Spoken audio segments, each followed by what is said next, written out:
Steve jobs की पत्नी ने महाकुंभ में सनातन के लिए दिखाए ऐसे संस्कार, दुनिया रह गई हैरान। दुनिया की सबसे अमीर महिला, 15.8 बिलियन डॉलर की नेटवर्क, फिर भी सब कुछ ठुकरा कर निभाए सनातन के संस्कार। 7 समंदर पार से दौड़ी चली आई महाकुंभ, अब कुंभ में करेंगी पहला स्नान। स्टीव जॉब्स की पत्नी के पास इतना पैसा कि रुपए में कन्वर्ट करेंगे इनका पैसा तो महल भी भर जाएगा। सनातन संस्कृति निभाने के लिए अब लॉरेन पॉवेल जॉब्स से बन गई कमला, महाकुंभ में करेंगी कपलवास।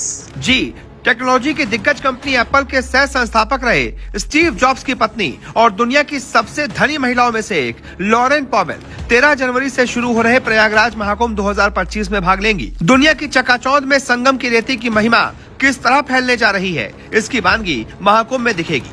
दरअसल एप्पल के सह संस्थापक स्टीव जॉब्स की पत्नी और दुनिया की सबसे अमीर महिलाओं में शुमार लॉरेन पॉवेल भी उत्तर प्रदेश के प्रयागराज में होने वाले महाकुंभ में हिस्सा लेंगी। इस बात की जानकारी आध्यात्मिक गुरु स्वामी कैलाश नंद जी महाराज ने दी है। स्वामी कैलाश नंद ने कहा, लॉरेन अपने गुरु से मिलने आ रही हैं। वो मेरी बेटी जैसी हैं, शिष्या बेटी के समान होती है। हमने उनको अपना गोत्र भी दिया है और उनका नाम कमला रखा है। ये दूसरी बार है जब वो भारत आ रही है। महाकुंभ में सभी का स्वागत है। वो 3 से 4 दिन रुकेंगी। वो महाकुंभ में आकर साधुओं से मिलेंगी और हमारे परंपराओं को समझने की कोशिश करेंगे। स्वामी ने यह भी बताया कि हम कोशिश करेंगे कि पॉवेल को अखाड़े की पेशवाई में शामिल किया जाए, लेकिन ये उनके ऊपर निर्भर करेगा। वो इस कुंभ का दौरा करेंगी और यहाँ संतों से मिलेंगी। उन्हें भी अच्छा लगेगा, हमें भी अच्छा लगेगा कि जो लोग हमारी परंपराओं के बारे में ज्यादा नहीं जानते वो हमारी परंपरा के बारे में सीखना चाहते। स्वामी ने कहा, दुनिया में ज्यादातर लोग किसी न किसी गुरु के मार्गदर्शन में है।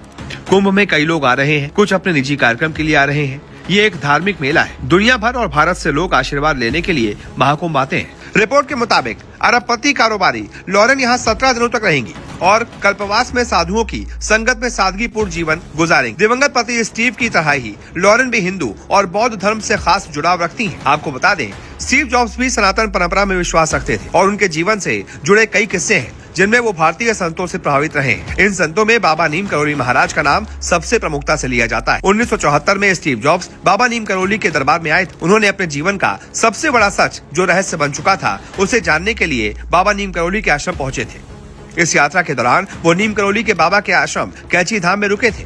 इसके अलावा परमहंस योगानंद द्वारा लिखित ऑटोबायोग्राफी ऑफ अ योगी किताब भी उनके लिए बहुत खास रही थी।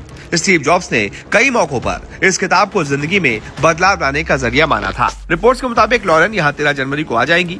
जुलाई 2020 तक लॉरेन पॉवेल और उनके परिवार को फोर्ब्स की दुनिया के अरबपतियों की सालाना लिस्ट में 59वें नंबर पर रखा गया था।